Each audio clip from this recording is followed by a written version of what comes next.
Do you feel like your salah become a routine, something like a burden, instead of being a spiritual connection with Allah subhanahu wa ta'ala? If that is the case, in this video I'm going to share 3 transformation lessons I've learned along the way. Inshallah, it can also help you to transform your salah, whatever today, to salah 2.0. If you're ready, let's get started. Tip number 1. So what is the level 1 to take your salah from where it is to something different? And that is looking at salah, reframing the salah as something like spiritual GPS. What do I mean by that? Imagine I want to get to a place where I've never been before. What do? I sit in my car, I type the address, and the GPS shows me where to go turn by turn. And then what I do is that when I'm driving, and the tip of my eyes, I'm gonna keep a look where it's saying where should I turn left, where should I turn right, when should I go straight. And in a similar fashion, the salah for a Muslim is like a spiritual GPS. Our destination is, of course, Allah subhanahu wa ta'ala, final destination. But to get there, we have been prescribed to remind ourselves at least 5 times a day. Every turn of a life, we are reminding ourselves about the reality. So when you begin to see salah, not something like a burden, but it's actually a tool, it's a necessity, then your perception about salah changes forever. You see, I used to think that salah is something you can do when you get old, which is not necessary. But the moment I understood it from this perspective, it was like obvious to me. So whenever people tells me, oh, so you can also share this video with some of your friends or family who thinks, it's in my heart, I'm a spiritual person, I'll find a way. What they're saying is that this destination, I can get there, by figuring it out on my own. The reality is that we cannot. And Allah subhanahu wa ta'ala knows us better. He prescribed the tool, GPS there, spiritual GPS there, and use it. This is tip number 1. So, what is tip number 2 to take it to another level? And to explain to that, I have to explain you a little bit story about statistics. Did you know 80% of Muslims, of 2 billion Muslims, which is 1.6 billion Muslims, they are not native Arabic speakers. For example, like me, I'm originally from Uzbekistan. I don't speak Arabic. You see, when I'm praying, which is in Arabic, I don't usually understand a word. It's like parrots repeating the word without understanding. Would you agree? By just understanding the meaning, the whole level in your salah will take another turn. You see, that's why about 10 years ago, I came across a book called Understand Quran and Salah in 9 Hours.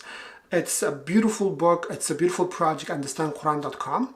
I will share the link below. You can buy the book from Amazon. And even we are making, because we believe to help you understanding Salah in a meaningful way is so important. That's why, as one of our startups, we are making the whole course free of charge. I also leave it in the link. You can check it out. If you are a reader, read the book. If you are just like to watch the videos, just like to watch the videos, animated, beautiful videos, short videos, like 5 to 10 minutes per day, in 9 hours in total, you can understand all the words, what you're saying in Salah, but also 50% vocabulary of Quran, and almost the last 10 chapters, surahs of the Quran, you understand the meaning. As you can imagine, by before and after, your transformation, your understanding, your connection with Salah will be totally different. Just trust me. It's free. You have no excuse not to do that. And the last but not the least, to improve your Salah, there's a beautiful course. It's called Meaningful Prayer by Abdul Nasir Jangda. If you can afford it, take it. I took it personally. It's amazing. So that was to take your Salah level 2 levels. The question is, what is the last thing you can do to take the salah to the level 3? And here comes the tip 3. Do you remember I gave you an analogy? Salah is a spiritual GPS. What if I told you that analogy is a part of the bigger analogy on life? And this analogy I kind of discovered by looking at the Quran and Hadith, and also checking out the works, scholars Imam al-Ghazali, and I put all of them into a book I recently launched. It's called Deen, Dunya Dilemma. Check it out on Amazon. We also share a link where you can get a PDF. You can listen as an audiobook, but also as a course. If you would like me to do a video on the life analogy, bigger analogy, leave a comment below, inshallah, and we'll make another video on that. Having said that, once we as Muslims begin to understand Islam beyond Salah, beyond Ramadan, beyond masjid, beyond zakat, and beyond Hajj or Umrah, and take that analogy and begin to live our life fully.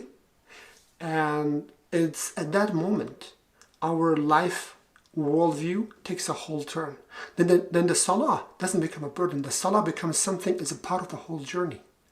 And that is the level 3. And unfortunately, I can't explain the whole thing in a short video.